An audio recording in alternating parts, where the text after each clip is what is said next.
Guía educativa para familiares y cuidadores de pacientes con enfermedad avanzada. Ayudando a vivir.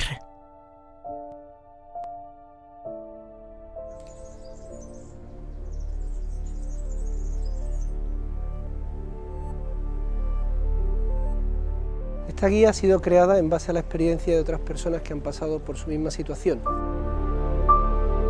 Y lo que trata es de darle consejos útiles y sencillos que le permitan asumir los cuidados de su familiar enfermo. Solo cuando se vive una circunstancia igual a la que usted está viviendo, se puede llegar a entender la intensidad de sentimientos y la sobrecarga emocional que puede llegar a recaer sobre uno. Cada una de las cosas que haga usted con su familiar y por su familiar, las tendrá presentes para siempre como un verdadero gesto de amor. Por favor, no desperdicie ni un solo segundo de lo que le queda por vivir con él. Permanecerá en su memoria para siempre. La importancia de cuidar hasta el final. Cuando me informaron de la enfermedad de mi padre, el día que me lo dijeron, me acuerdo que me quedé de piedra, ¿no? Es algo que no te esperas, no sabes cómo encajar, no sabes qué tienes que hacer y la verdad es que te surgen 30.000 preguntas, ¿no? ¿Cómo debo actuar? ¿Estaré preparado para hacerlo? También mucho te llegas a plantear demasiado tal vez si es cierto lo que te dicen, si es cierto que no va a sufrir, si estás preparado para soportarlo, porque ya no es solo él, ¿no? Uno mismo puede llegar a no soportar esa situación, ¿no? Realmente tantas dudas y tantas preguntas que te hacen y saltan a tu cabeza todos los días distintas que me aterró, ¿eh? Me dio muchísimo miedo, tanta incertidumbre. Al final realmente pues te das cuenta que todo estaba previsto, que todo sucedió como tiene que suceder, que por supuesto eres capaz de hacerlo y eres capaz de ayudarle. Tener a un familiar enfermo provoca mucho miedo, miedo a que sufra, a que lo pase mal, a cómo darle la medicación, miedo a cómo hablar con él. También es natural a veces que sientas como angustia o tristeza muy grande, o rabia, porque la vida y los planes han cambiado. A veces te puedes sentir nervioso y todas esas emociones son naturales y se van a mezclar. Es importante que sepas que las sientes, que las tienes, que las identifiques y también es importante que en ese momento, si lo necesitas, puedas contar con otra persona, venir a hablar aquí conmigo. Hay confusión y quizás pues te pueda ayudar el buscar a una persona o que vengas a hablar conmigo y podamos aclarar exactamente o que tú puedas descubrir qué es lo que sientes. Pero es natural que te sientas como me estás contando. Soliciten a los profesionales que aclaren sus dudas. La información facilita la adaptación, aporta seguridad, disminuye la incertidumbre y posibilita la planificación de objetivos reales. El amor que sientes por él, lo que lo quiere es el que te va a ayudar a afrontar el día siguiente. Además piensa también que al final de todo esto, lo que te va a quedar es la satisfacción de haber hecho por él todo cuanto estaba en tu mano. ¿Qué son los cuidados paliativos? La enfermedad en fase terminal ha existido desde siempre. Hasta no hace mucho tiempo, los familiares eran quienes asumían principalmente los cuidados de los pacientes en el final de la vida, con la ayuda ocasional de algunos profesionales para el tratamiento de los principales síntomas.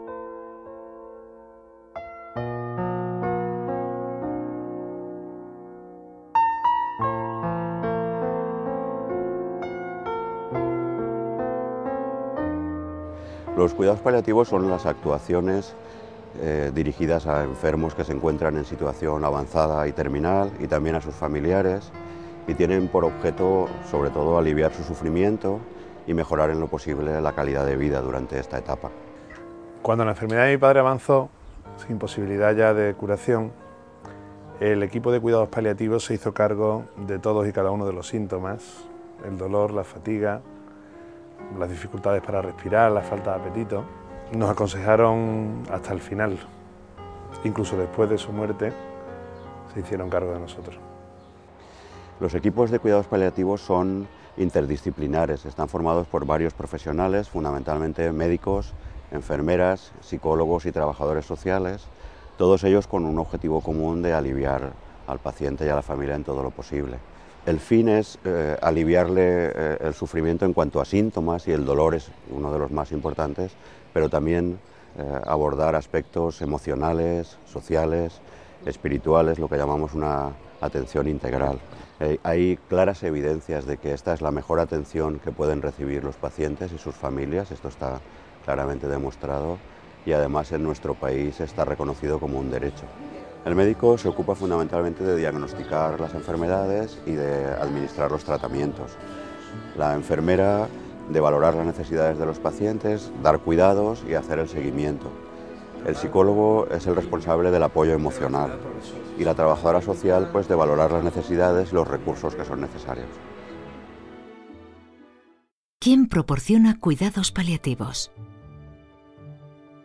Los pacientes tienen necesidades muy diferentes y también en distintos momentos.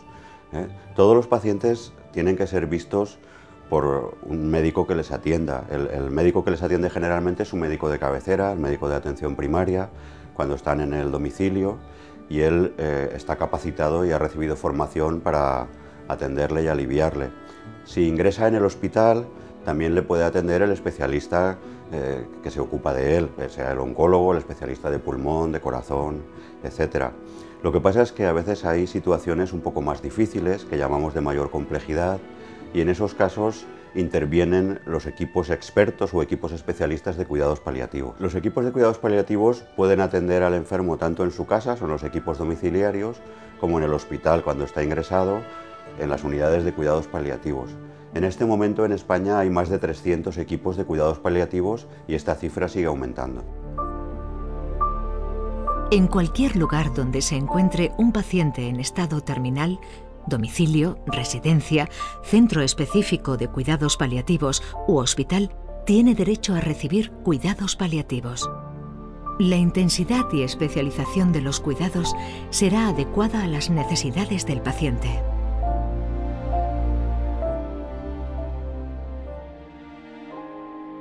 ¿Cómo se accede a los cuidados paliativos?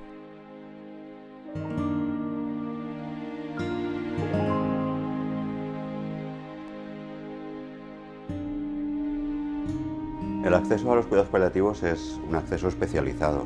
Entonces, como en otras especialidades, pues es el médico de cabecera o el médico de la residencia o el médico del hospital quien tiene que remitir al paciente a cuidados paliativos cuando él crea que necesita este tipo de ayuda. De todas formas, en el caso de que el paciente está sufriendo mucho, hay que insistir en que el médico haga esta consulta a los especialistas. El médico de cabecera, cuando detecta que necesita ayuda para aliviar algún síntoma, contacta con nosotros, entonces nosotros le ayudamos en el tratamiento del paciente, lo tratamos conjuntamente hasta que se estabiliza la situación y él le puede seguir atendiendo. Ante la enfermedad avanzada, los familiares deben mantener contacto estrecho con su médico de cabecera y tener identificado siempre al profesional que coordina los cuidados del paciente. El rol de los familiares. Los familiares son al mismo tiempo cuidadores y perceptores de cuidados. Esto complica su papel, que debe estar muy equilibrado, sin intentar asumir funciones complicadas que corresponden a los profesionales. Entre las funciones que puede asumir el cuidador principal se encuentran las siguientes: acompañamiento del paciente, escucha, comunicación en general, distracción, identificación de complicaciones, mediación y aviso al sistema sanitario, transporte, ayuda en la alimentación, atención al detalle, administración de medicamentos, higiene en general, cuidado de la piel, filtrado de visitas, finalización y gestión de asuntos no acabados o pendientes de resolver, ayuda en la toma de algunas decisiones. No podemos pretender que los familiares se transformen en profesionales sanitarios y además que tengan grandes cargas de trabajo físico y emocional. pero en cambio la ayuda de los familiares la consideramos importantísima. El hecho de ayudar a un familiar, además de lo valioso que es para el enfermo, puede servir para el propio familiar. Esta ayuda muchas veces los familiares nos dicen que se encuentran mucho mejor por esta ayuda que están prestando. Y además nosotros creemos que es muy importante también la opinión del familiar en los cuidados. El familiar es quien mejor conoce los valores, los gustos, las preferencias del paciente, y por eso cuando tenemos que tomar decisiones importantes creemos que es interesante que esté presente el familiar junto con el paciente, por supuesto, y los profesionales. El proceso de la enfermedad avanzada en fase terminal. Todas las personas son diferentes y de hecho pues en la enfermedad pasa lo mismo. Cada persona evoluciona de forma diferente y cada proceso es distinto de otra persona incluso con la misma enfermedad. De todas formas sí que hay unas características comunes a la forma de evolucionar de los pacientes que es muy conveniente que los familiares conozcan. Los cálculos precisos sobre el tiempo de supervivencia pueden fallar, por lo que es conveniente vivir el día a día y sacar el máximo partido a cada momento. El curso de la enfermedad suele producir un deterioro progresivo del paciente. Pueden aparecer miedos y malos ratos si acontecen complicaciones agudas. Por ello, estos momentos se pueden vivir mucho mejor en manos de los profesionales adecuados. Es normal que aparezcan algunos síntomas gradualmente, que si son adecuadamente identificados, podrán ser aliviados con tratamiento. Al menos la mitad de los pacientes no presentan dolor ni otros síntomas intensos, por lo que pueden ser perfectamente tratados desde su centro de salud y permanecer en el domicilio durante todo el proceso.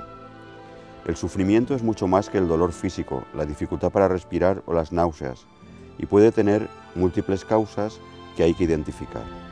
La enfermedad afecta mucho a los pacientes, pero también a los familiares. Entonces, para cuidar bien a un ser querido hay que dejarse cuidar. Una persona sujeta a múltiples cambios.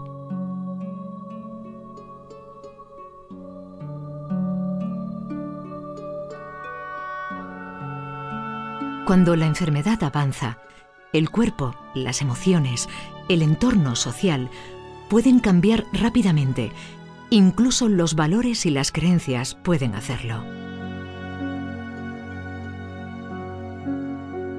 En el programa físico es habitual encontrar un deterioro progresivo de sus capacidades.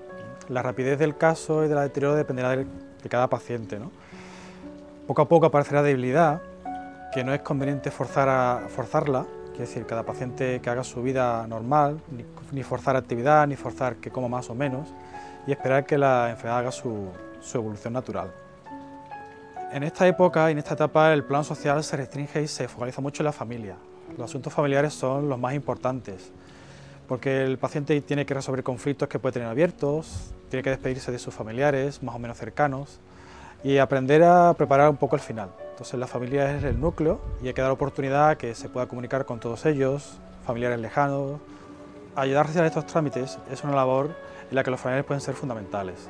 Adaptarse a una situación como esta es todo un proceso y la persona pasa a nivel psicológico por distintas etapas.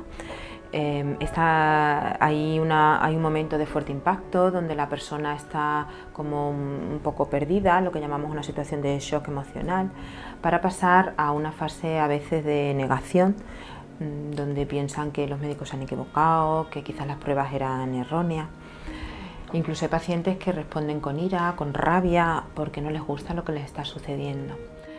También es normal que haya una fase de negociación. Los pacientes hacen promesas, dejar de fumar, iré a hacer tales visitas. Incluso pasan por una fase de depresión, una fase de tristeza, donde pues no encuentran mucho sentido, su vida ha cambiado y esos cambios hacen que se encuentren tristes, para llegar finalmente a lo que llamamos una aceptación de la situación, donde la persona vive con tranquilidad ese momento y con la satisfacción de la compañía de las personas y los familiares que están a su alrededor. No todos los pacientes ni pasan por todas las fases, ni es un proceso cronológico, ni incluso todos llegan a ese momento de la aceptación. Sí es normal y la familia puede acompañar en ese proceso respetando el ritmo de aceptación de la situación de cada persona. También suele ser frecuente que en estos momentos la persona se plantea cosas pues más trascendentales, tiene unas inquietudes más espirituales, hace un balance de su vida, de cómo ha sido, de qué cosas deja, de qué cosas le gustaría dejar. Incluso los propios pacientes les dan indicaciones a la familia que luego les viene bien, pues de cómo quiere que sea su funeral o de cómo quiere que lleven el proceso de duelo. Al final de la vida, la espiritualidad adquiere un significado muy especial. Para los no creyentes, será importante ordenar los recuerdos y preparar cómo quieren ser recordados, así como la herencia material y emocional. También es el momento de repasar los momentos importantes de la vida y su significado. Cerrar asuntos pendientes, pedir y otorgar perdón y alcanzar la paz. Para los creyentes, además de todos esos aspectos, es el momento de prepararse para la nueva vida, para el encuentro con Dios. No es extraño observar cómo las personas recuperan con fuerza las creencias y la espiritualidad no expresada a lo largo de toda la vida. Respetar los valores, creencias y preferencias de los pacientes es uno de los mejores regalos que un familiar puede ofrecer a su ser más querido. Si esta tarea le resulta compleja, facilite el acercamiento del paciente a las personas que más le puedan ayudar a resolver los temas espirituales, sacerdotes, capellanes u otros agentes espirituales. Comunicación, un procedimiento a realizar entre todos. Realmente, decir la verdad en estas situaciones resulta complicado. La familia quiere lo mejor para el paciente y lo que temen es hacerle daño. Por eso siempre sugerimos cooperar con el equipo y que sean ellos los que vayan a hablar del diagnóstico. Yo me siento feliz. Aproximadamente la mitad de los pacientes que se derivan a un equipo de cuidados paliativos tienen problemas serios de comunicación con sus familiares y con su equipo terapéutico. De hecho, se conoce como pacto de silencio al acuerdo entre profesionales y familiares para negar toda o parte de la información sobre la enfermedad a un determinado paciente, habitualmente con la intención de evitar el sufrimiento del mismo. Una comunicación sincera con el paciente es fundamental para su participación en la toma de decisiones, en particular las relativas al tratamiento. Si el paciente no estuviera informado y la comunicación con él fuera cada vez más complicada, solicite la ayuda de un psicólogo o pida una valoración de un equipo de cuidados paliativos. No sé, eso me da un poco de angustia, si decirle la verdad o no. No sé qué hacer si me pregunta. Que estás como angustiada ante la idea que te pueda preguntar. Sí, sí. Es normal, Verónica, eso que me comenta. Le sucede a muchos familiares el tener miedo a hablar de la situación con su ser querido. Ese miedo no solamente aparece en los familiares, incluso muchos profesionales con mucha experiencia también tienen miedo y es una situación difícil para ellos el tema de la comunicación con el paciente.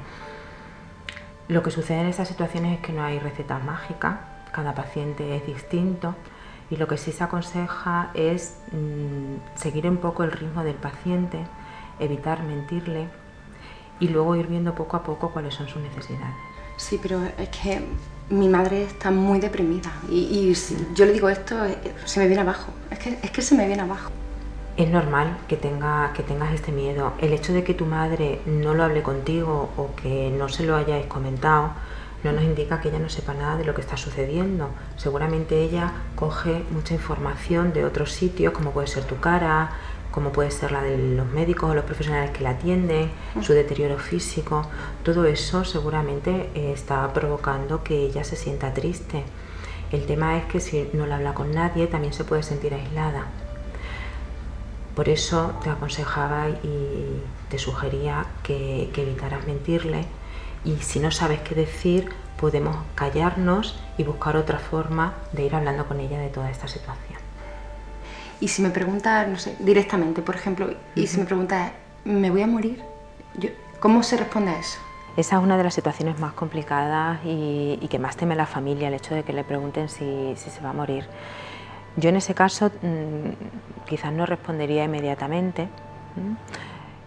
Le puedes preguntar por qué está preocupada por eso, qué cosas son las que tiene en la cabeza y que le están angustiando. Podéis hablar de lo que ha comentado el médico acerca de su situación, de que la situación está difícil.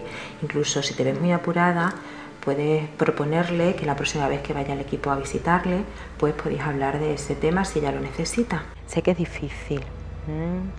Incluso hay personas que se plantean bueno, pues que el tema del tiempo, que le da miedo que le puedan preguntar cuánto me queda, incluso que cuando vayan a la consulta del médico le pregunten eso. En esos casos yo siempre sugiero no dar una cantidad de tiempo, preguntarle al paciente de qué le serviría saber el tiempo, qué cosas les servirían. A veces eso genera mucha angustia. De todas formas, en estos casos es conveniente también transmitirle esperanza a tu madre. La esperanza con estos pacientes se transmite a través de cosas que sí se pueden controlar, cosas que sabemos que van a poder estar un poquito mejor, como por ejemplo el médico dijo que el dolor se puede controlar, como que si en la tarde sale un poquito mejor podréis dar un paseo, o por ejemplo esperanza en que le ha sentado bien la comida, en que el tratamiento para los vómitos le está siendo efectivo. Hay otras maneras de transmitirle esperanza. A veces lo que sucede es que los pacientes están angustiados por algo que quieren resolver y que no son capaces de expresar. Tienen asuntos pendientes que hacen que no estén tranquilos y que les angustia esta etapa de su vida. Pues asuntos pendientes como por ejemplo hay gente que tiene negocios, que no sabe cómo va a salir de esa situación, o conflictos familiares, hay gente que quiere dejar algo de la casa del pueblo, que no saben qué van a hacer con ella, bien, y a veces eso es una angustia que no les dejan vivir este momento con paz y con serenidad. En ese sentido, si puedes preguntarle a tu madre, por ejemplo, cómo quiere ella que tú le ayudes, si quiere que tú hagas algo para que ella esté más tranquila, y de esa manera ir poco a poco solucionando las cositas que el día a día vayan surgiendo, y de esa forma ella irá viendo cómo ella puede ir marcando el ritmo. La comunicación sincera y progresiva, adaptada a cada paciente, previene y alivia los niveles de ansiedad y dolor e influye en el bienestar psicológico del paciente y la familia. Si surgen problemas, busque apoyo especializado. Los psicólogos de los equipos de cuidados paliativos están preparados para manejar situaciones agudas o complicadas provocadas por defectos en la comunicación. En la mayor parte de las familias existen niños muy relacionados con la persona que se va. ¿Cómo podemos manejar la situación del final de vida con ellos? Es esencial no mentirles. Así se sentirán más seguros. Hay que responder a sus preguntas, acercándoles a la realidad, ofrecer todo el apoyo posible y mucho cariño. Es importante hacer participar a los niños en algunas tareas básicas del cuidado, en la adaptación del domicilio y permitir su presencia con el paciente. Se sentirán útiles y eso les ayudará más adelante.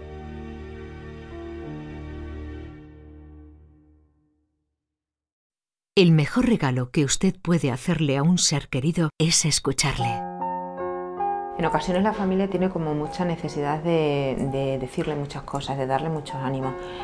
La escucha es un regalo estupendo que se le puede hacer a un ser querido en esa situación. Escucharle significa estar atento a cómo dice las cosas, a estar atento a qué es lo que nos quiere contar. Nosotros a veces simplemente permanecer a su lado, mirarle sinceramente, transmitirle que él perciba que le estamos comprendiendo, que entendemos por lo que está pasando y que nos ponemos en su situación.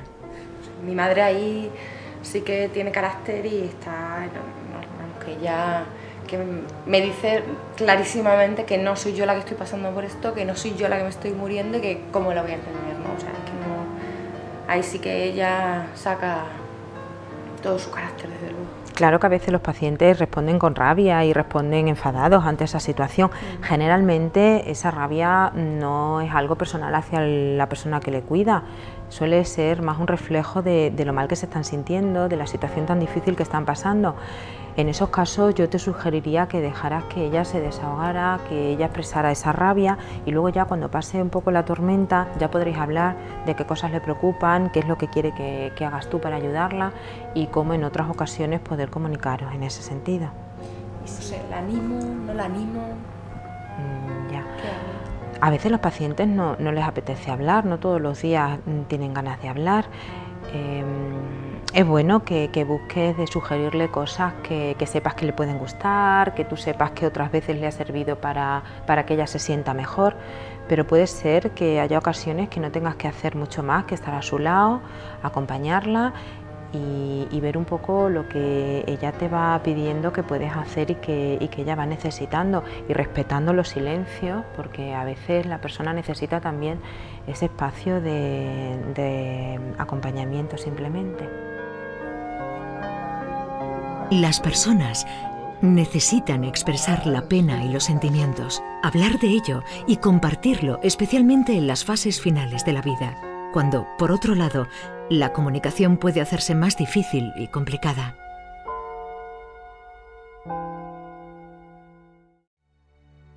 La valoración del paciente. Buenos días. Hola. ¿Se puede? Buenos días. ¿Qué tal? Vienen a visitarte. Hola, buenos días. Me viene a visitar. Una valoración adecuada de la situación del paciente y de su familia es esencial para la futura planificación de los cuidados. Fármaco, pero de dormir. Por ese motivo, los profesionales, durante su primera o segunda visita al paciente, emplean tiempo suficiente para conocerlo a fondo. Una valoración correcta incluye la revisión de aspectos físicos, emocionales, sociales y espirituales.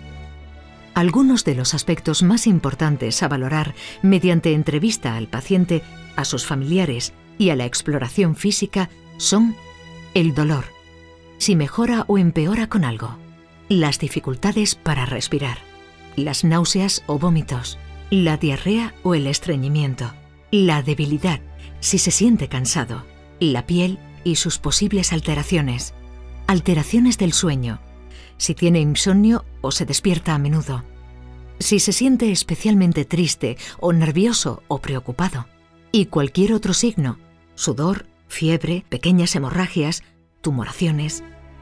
Es recomendable que los familiares informen al médico de las variaciones de estos aspectos que hayan detectado, por lo que resulta muy práctico anotarlo en una agenda a modo de diario. En esta etapa, no suelen solicitarse pruebas diagnósticas excesivamente molestas. Se intenta buscar el equilibrio entre las que son necesarias y las que son más prescindibles, especialmente aquellas que obligan al paciente a desplazamientos complicados o pueden causarle sufrimiento.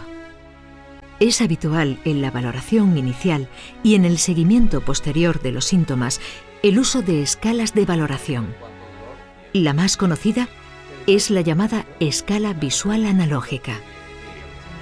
Este extremo, ¿ves? Sí. ¿Ves que la cara está sonriente? Sí. Significa que no tengo nada de dolor.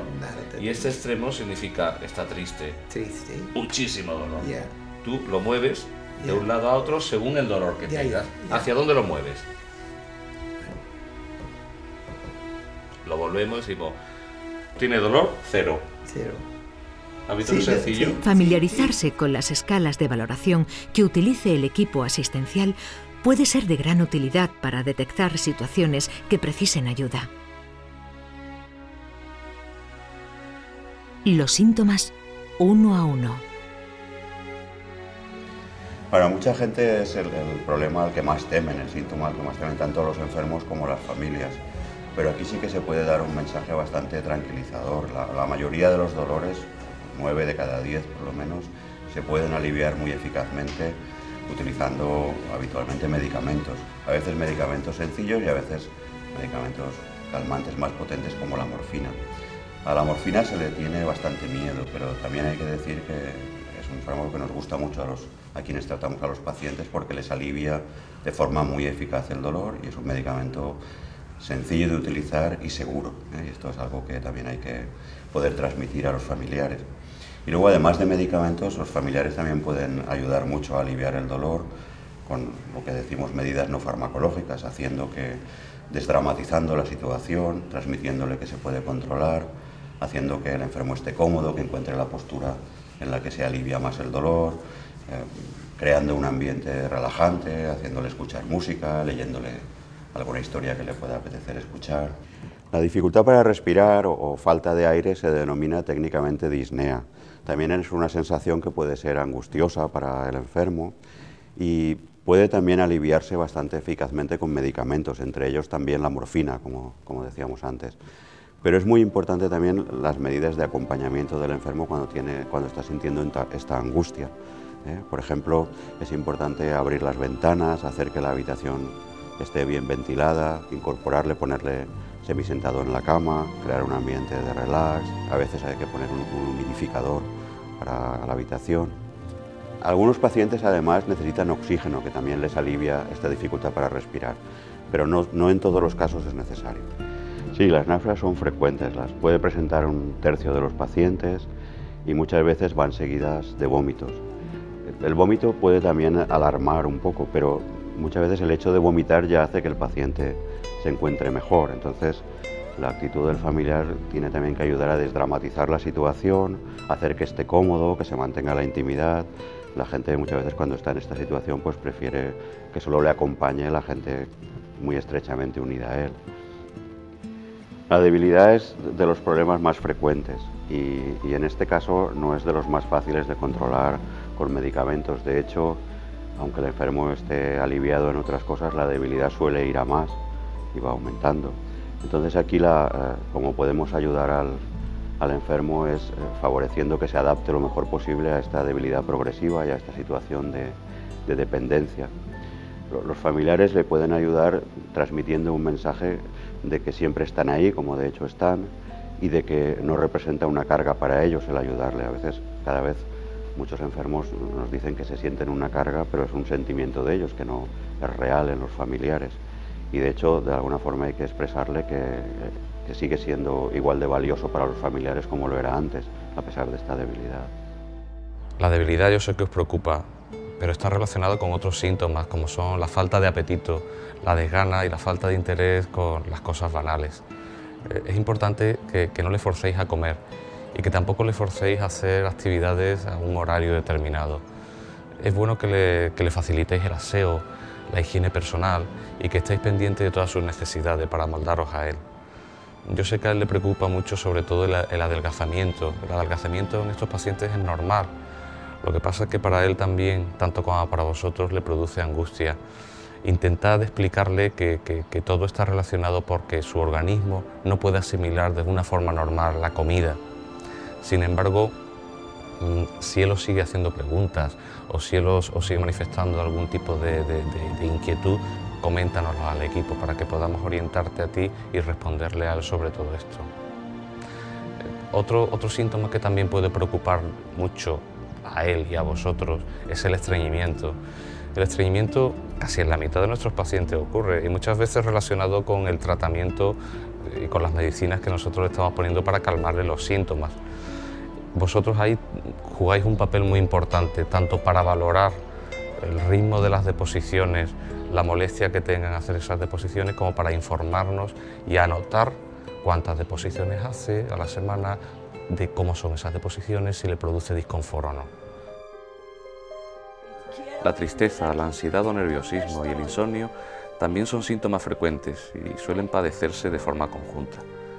Todos ellos pueden tener tratamiento médico, pero las medidas generales son tanto o más importantes.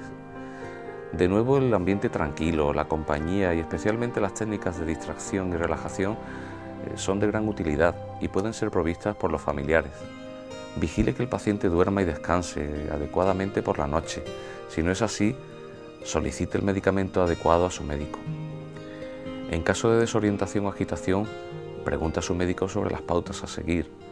En cualquier caso, le recomendamos que hable de manera tranquila al enfermo mientras le dispensa la medicación indicada. reorientándole continuamente sobre quién es usted y en qué entorno se encuentra. Niñas, ¿sabes? Ah, ya. Tengo 2 niñas. ¿Y la coleta? De esa actitud calmada que tenga con su familiar depende en gran medida su bienestar. Otros síntomas como el prurito y la sequedad de boca son relativamente frecuentes al final de la vida y van a acompañar al paciente produciéndole molestias. Ante tal variedad de complicaciones posibles, es bastante difícil tener un paciente asintomático. Intentaremos que estos síntomas estén controlados, que sean los menos posibles y sobre todo que le produzcan el menor sufrimiento que se pueda al paciente. Llevar un registro de todos los síntomas que pueden aparecer es fundamental tanto si el paciente está en el hospital como si se encuentra en su domicilio. En el segundo caso, será fundamental la ayuda del cuidador. El control de síntomas. Bases generales. Una vez valorado el paciente e identificados los principales síntomas, el objetivo es que estos sean controlados. Para ello, el equipo asistencial repasará la situación del paciente en su conjunto, intentando establecer el grado en que cada síntoma influye sobre el sufrimiento general, pero considerando globalmente a la persona. El papel de los familiares es fundamental. Sí, de hecho, por ejemplo, los pacientes tienen varios problemas, varios síntomas a la vez, ¿no? Si un paciente tiene dolor y está preocupado, pues aún le duele más. Y si respira mal, pues se preocupa más y a su vez aún tiene más dolor. Entonces yo creo que esta complicidad del familiar para poder identificar los problemas pues es clave, es fundamental, ¿no? ¿Qué te parece?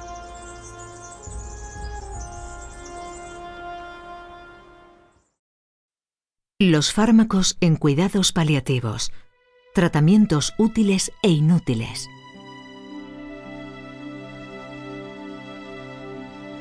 Una vez que la curación ya no es posible, el esfuerzo terapéutico debe ser ajustado para tratar exclusivamente el sufrimiento y para garantizar la máxima calidad de vida. Ello significa la suspensión de algunos tratamientos que ya no resultan útiles. Puede resultar duro para el paciente y la familia el momento en el que se decide prescindir de terapias con intención curativa, como la radioterapia o la quimioterapia, o los fármacos habitualmente pautados para el control de algunas enfermedades crónicas, como la hipertensión o el colesterol.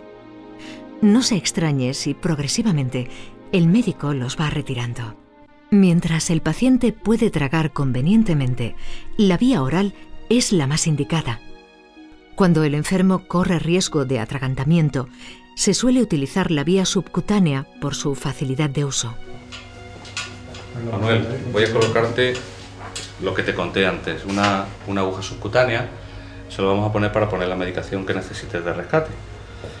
Es un pinchacito pequeño, pero no va en una vía venosa, con lo cual intentaré no hacerte mucho daño, ¿vale?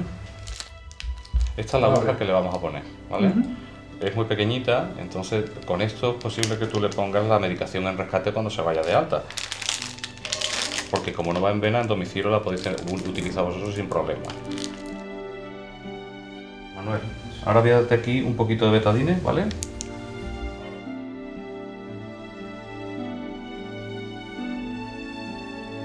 Manuel, a ti te voy a dar el pinchacito ahora aquí en el brazo, ¿vale? Vale.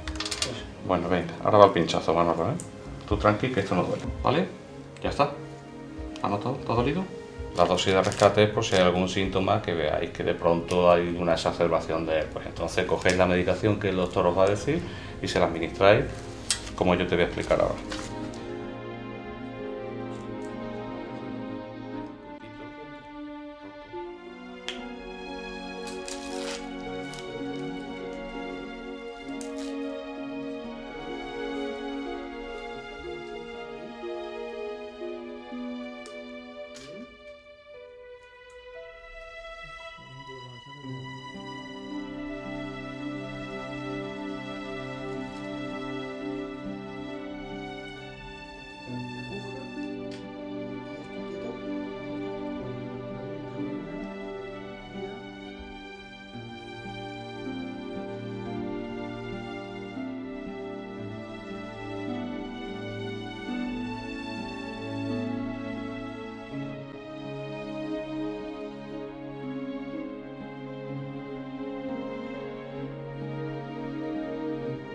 También podemos utilizar unos aparatos mecánicos que se denominan infusores.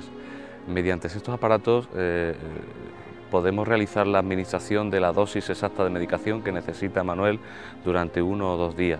Este infusor tiene la ventaja de que se conecta a la palomita subcutánea que pusimos también a Manuel en su habitación y permite que pueda estar en su domicilio el número de días con los síntomas controlados. No siempre es necesario el uso de infusores. En ocasiones resulta más cómodo colocar la palomilla y enseñar a los familiares a administrar los medicamentos por ella.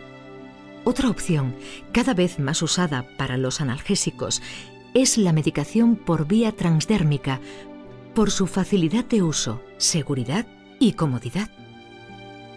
Están compuestos por un derivado de la morfina y tienen la ventaja de que el paciente no tiene que tragar pastillas. Se colocan en la piel que previamente es conveniente que se lave con agua y con jabón, que no sea muy velluda. En todo caso se podría cortar un poco el vello de la zona o rasurar y esperar unas horas para que esa piel no esté muy debilitada, y ir cambiando cada 3 días la zona de aplicación del parche.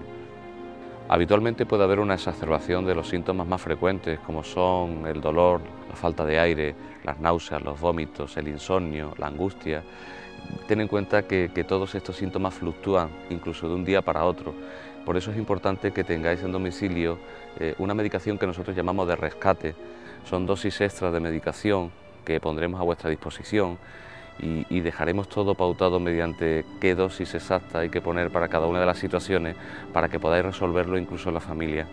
Sea cual sea la vía de administración de la medicación, es muy importante disponer de un listado con los horarios de cada medicamento, para qué sirve y qué dosis de rescate dar en caso necesario. La morfina y sus mitos. Un fármaco muy eficaz para el tratamiento del dolor y otros síntomas es la morfina. Su uso es bastante seguro y los efectos secundarios son bien conocidos y pueden prevenirse y tratarse adecuadamente en manos de profesionales expertos. Sin embargo, en general, se pauta a menos pacientes de los que la necesitan, a dosis más bajas de lo que corresponde y en fases excesivamente tardías en la evolución de la enfermedad. Esto ocurre por la existencia de algunos mitos que afectan a pacientes, familiares y profesionales e interfieren con la pauta adecuada de morfina y otros opioides a las dosis correctas. La morfina, Verónica, es un fármaco y todas las drogas y todos los fármacos tienen su parte mala, los efectos secundarios. Nos es muy útil porque es imprescindible en este caso el de tu familiar para controlar el dolor. Que con el uso continuado aparecen efectos secundarios, pues no sé, estreñimiento, puede aparecer náuseas, a lo mejor al principio. Sí es cierto que tenemos solución para ello, con lo cual estate tranquila porque la usaremos y si algo pasa que no preveamos, lo abordamos. Pero ¿y si al tomarla todos los días se hace adicta a la morfina? Claro, uno se hace adicto a algo para que no necesita. En el caso de tu madre sí la necesita y controlando el dolor no se hará adicta. Otra cosa es que lo usáramos sin estar indicada. Si por lo que sea su dolor desaparece y la podemos retirar, lo haremos, con lo cual quitaremos adicción, pero por ese sentido no te preocupes que estando indicada no se hará adicta a ella. También me ha dicho una vecina que ¿y si la tengo en casa y me la roban? No sé. ¿Te la roban para alguien que la quiera usar para su uso como droga? Sí, claro. Pues mira, si hay alguien que es capaz de entenderlo será difícil, porque la morfina tal como se presenta, como la encuentras en las farmacias, no es fácil de que alguien la sepa manejar, como no sea un profesional. Mi madre está un poco deprimida y no sé si tener la morfina tan cerca, ¿podría usarla para suicidarse? Y es muy raro, muy extraño que los pacientes en cuidados paliativos tengan idea de suicidio, incluso que se suiciden. Y no la tendremos a dosis tan altas como para que se pueda conseguir. O sea que por ese lado también tranquila. Estos mitos se nutren del desconocimiento y la falta de información. La morfina es un fármaco bastante seguro y las posibilidades de toxicidad aguda en manos expertas son muy escasas. Pregunte a su médico o enfermera de referencia por todos los aspectos sobre los que tenga dudas. Riesgo de escaras y su prevención. Una complicación frecuente en esta fase es la aparición de lo que normalmente se denominan escaras, aunque técnicamente nosotros le denominamos úlceras por presión. Aunque es frecuente, en esta fase terminal suelen ser superficiales, no suelen ser profundas. Y en estos casos siempre tenemos la posibilidad de hacer una intervención adecuada para que no vaya más. Esto pasa porque se combinan dos factores. Por un lado, la desnutrición del paciente y la inmovilidad. Nos interesa muchas veces prevenir la aparición de las escaras antes de que ya aparezcan, ¿no? Y esa prevención la podéis incluso conseguir vosotros, estimulando tanto la movilización activa como pasiva en la cama. Aunque vuestro familiar no pueda moverse solo, sí le podéis ayudar siempre que no sea doloroso. Hay otra cosa que nosotros llamamos cambios posturales, que no es ni más ni menos que variar la posición en la cama durante el día, incluso durante la noche, con cambios de posición de 90 grados cada 1 o 2 horas, dependiendo también de la situación del paciente, de cómo de incómodo se encuentre, de si es doloroso o no esa postura. Hay zonas del cuerpo donde vamos a indicaros que extreméis tanto la prevención como la vigilancia de la posibilidad de aparición de úlceras por presión. Si el paciente está encamado, lógicamente van a ser relieves óseos y van a ser zonas de presión del cuerpo naturales. Hablamos de la pelvis, hablamos del sacro, hablamos de los talones, pero incluso pueden ser codos, pueden ser, si tuviera una sonda nasogástrica, puede ser la nariz.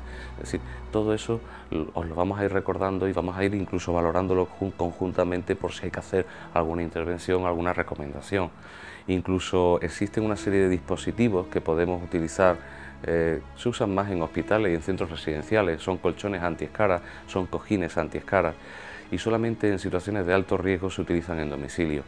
Son unos dispositivos que van conectados a la red eléctrica y lo que hacen es hinchar y deshinchar de forma alternante pues unos canales de plástico para ir alternando el peso del cuerpo, ¿no? Para ir alternando la zona de la piel que está en contacto tanto con el colchón como con el cojín.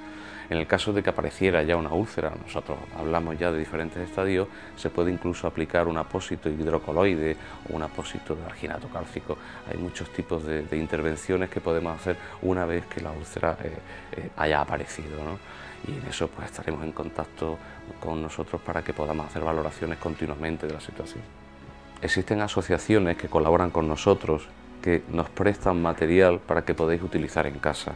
Si estos materiales son los que te refería antes, son los colchones antiescaras, los cojines antiescaras, los dispositivos, podemos incluso tramitar las camas hospitalarias, camas articuladas, para facilitar que en el domicilio tenga toda la atención que necesite para que no se complique su situación y tenga que volver al hospital.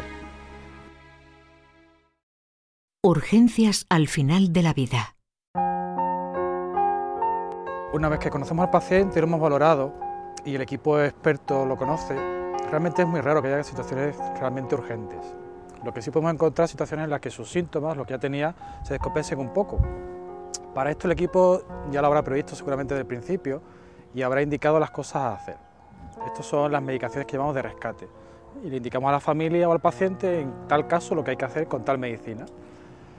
Otra cosa es que esto sea en un grado máximo, un grado muy importante en el que la medicación no funcione muy bien. Entonces, en ese momento, el equipo ya le habrá indicado con qué contactar, con quién llamar, a quién llamar, si es el mismo equipo o si es bien un dispositivo de urgencias que tenga el paciente de referencia.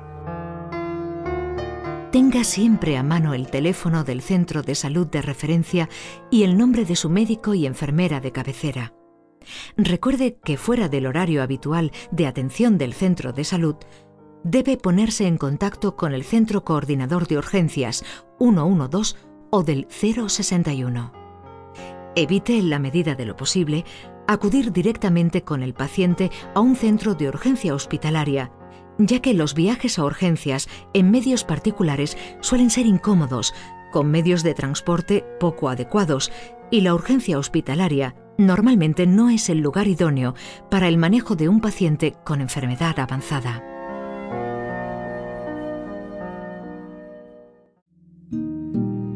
La atención a los detalles.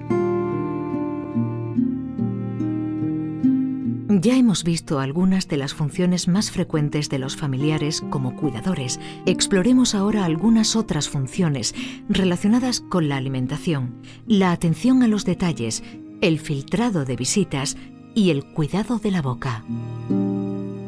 En estos familiares, en estos pacientes que atendemos al final de la vida, recibiendo cuidados paliativos, todos los momentos son importantes y todos los cuidados y todos los detalles son importantes. Y uno que es también muy importante, y los cuidadores son fundamentales porque el contacto directo con ellos es a la hora de comer. No queremos que nuestro familiar coma mucho, sino que coma contento y a gusto, que le sea agradable ese momento.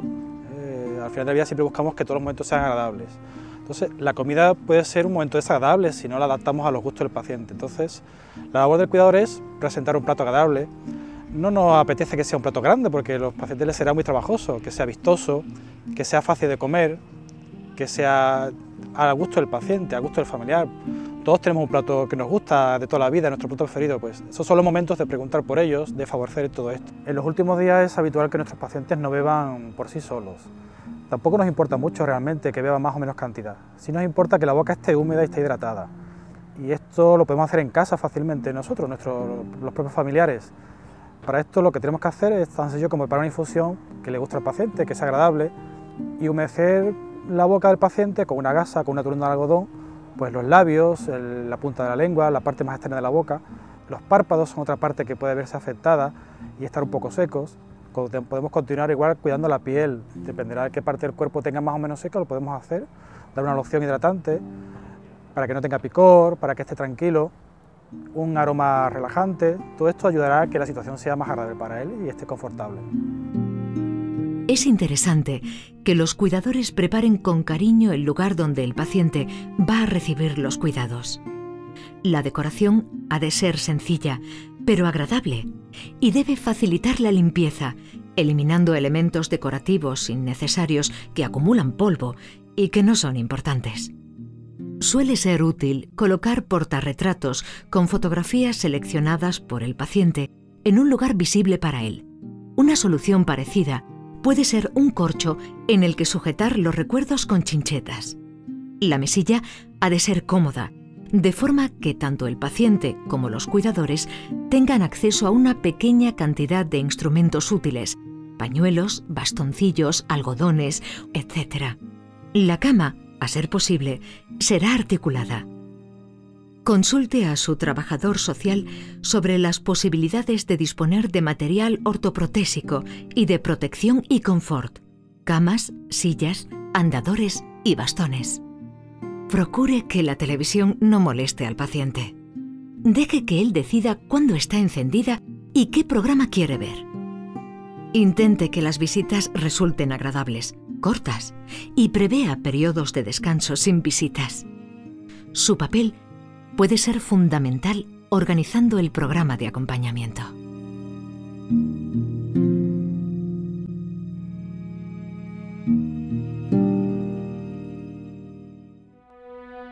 ¿Quién me echa una mano? Yo le sugiero que contacte con su centro de salud o con el ayuntamiento y pregunte por la trabajadora social, porque ella le va a facilitar la gestión de algún tipo de ayuda a domicilio, bien algún tipo de auxiliar para ayudar en las tareas domésticas o algún tipo de ayuda económica que le va a venir bien en esta situación. Hay algunas organizaciones sin ánimo de lucro que facilitan y ofrecen voluntarios pues para acompañar a los pacientes y permitir así un respiro a los cuidadores y a la familia. El último suspiro. Nos preocupa muchas veces y tenemos miedo de las últimas horas de la vida de nuestros familiares. Y le damos un nombre que nos asusta, el tema de la agonía, ¿no? Y sin embargo no tiene por qué ser malo, al contrario, muchas veces la parte más plácida y más agradable del final, ¿no? La actitud que tenemos que tomar es la de alguien que está durmiendo. Me refiero con esto a, bueno, pues procurar que no haya ruidos extraños ni molestos, luces que nos molesten. Tratar como al enfermo como alguien que está durmiendo. Eso nos ayuda a ser normales y tenemos la tranquilidad de que él no lo está pasando mal. A veces nos agobiamos porque a nuestros pacientes le escuchamos ruidos respiratorios que llamamos estertores. La palabra estertor no significa nada malo, simplemente que suena, y suena lo que son las vías respiratorias. Esto se produce porque el paciente respira un poquito más lento, un poquito más suave, está durmiendo, como decimos, y las secreciones se movilizan, y esto a veces suena, a veces no. Si suena, pues a veces es tan fácil como cambiarlo de posición para que deje de sonar. Esto no significa ni que nuestro familiar lo esté pasando mal, ni que esté pasando algo nuevo, simplemente es algo normal que puede pasar. Es normal que al final, en las últimas horas, en los últimos días, el médico que le atienda a su familiar decida retirar algunos fármacos. Lo que no haremos nunca será quitar los analgésicos o quitar los sedantes porque le siguen siendo útiles. Pero lo que no tiene sentido seguir usando es mejor no usarlo. Y esta es la razón por la que su médico en los últimos días, en la fase de agonía, quitará lo que realmente no le beneficia al paciente. Una vez que nuestro familiar entra en la fase última, sus últimos días, sus últimas horas, lo que es la fase de agonía, el momento final de la muerte nadie sabe cuándo va a ocurrir. Y lo que es importante es que nos pille preparados. Y para estar preparados no podemos estar todo el día con nuestro familiar porque estaremos cansados y si estamos cansados no estaremos al lado de él. Entonces hay que hacer una vida normal, una rutina normal, apoyar a nuestros familiares, a nuestros amigos que nos den apoyo para las tareas de la casa y aprovechar todos los momentos que tengamos con nuestro familiar para estar al lado de él, tocarle, decirle lo que le queremos, lo que ha sido él para nosotros y nosotros para él y en cada momento aprovechar para esto porque realmente es lo más importante al final de la vida, que estemos con nuestro familiar. Hola mamá, estoy aquí contigo. Estamos todos cuidando de ti. Te quiero mucho, mamá. Gracias por todo lo que nos diste. Te voy a poner una gasa húmeda en los labios para refrescarte, ¿vale? Ya verás qué bien. Estoy cansada. Han sido muchas horas. Pero me gusta saber que te estoy dando todo lo que puedo. Para que te sientas bien. Y eso me hace sentir bien a mí.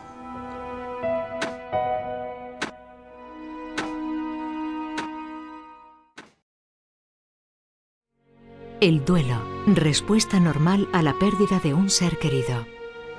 La sigo echando un montón de menos y no sé, sigo esperando que vuelva, que aparezca, que esté allí, no sé.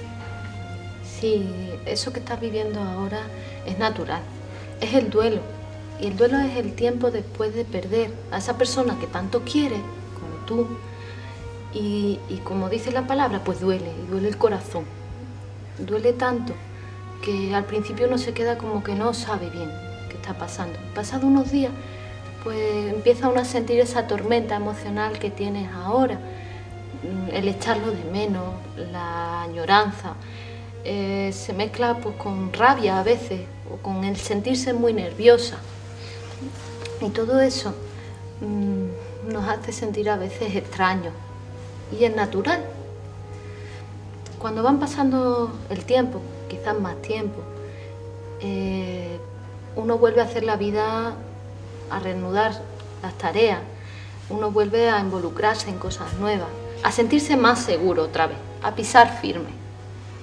Y es el momento donde somos capaces de volver a recordar a esa persona sin tanto dolor, a recordar los buenos momentos, el cariño que hemos compartido.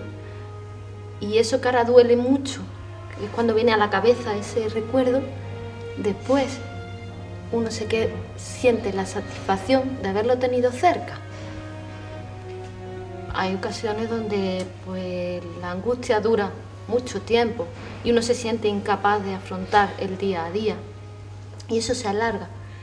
Entonces en ese caso sí que te diría que acudieras y pidieras ayuda de un psicólogo que pueda orientarte, que pueda guiarte en ese tiempo. La familia, un pilar fundamental. Por todo lo comentado en esta guía, el papel y el cuidado de los familiares y cuidadores de los pacientes en estado terminal es fundamental para la adecuada atención del enfermo. La pieza más importante del equipo sois vosotros. Sin vuestra ayuda y participación sería imposible, por lo tanto os tenemos que mimar y tenemos que alertaros para que demandéis ayuda cada vez que notéis sobrecarga o riesgo de claudicación. No existe una familia perfecta, no existe una familia sin conflictos. De hecho, en estas situaciones es frecuente que aparezcan conflictos que también os recomendaremos que dejéis a un segundo plano para que os centréis sobre todo en el bienestar de vuestro ser querido y dejéis el resto para otro momento. Nuestra recomendación es que os protejáis y que al menor síntoma de sobrecarga contactéis con nosotros para que podamos movilizar los recursos necesarios y que podáis sobrellevar la situación. Al final me reconforta un poco el pensar que con cada gesto que hacía, con cada cuidado que le estaba dando, yo creo que le demostraba que le quería. Yo creo que le ayudé muchísimo, pero él me ayudó muchísimo a mí también, tanto como yo a él o más, ¿no? Y al final, eso es lo que me queda, ese recuerdo que... eso es lo que me queda para mí.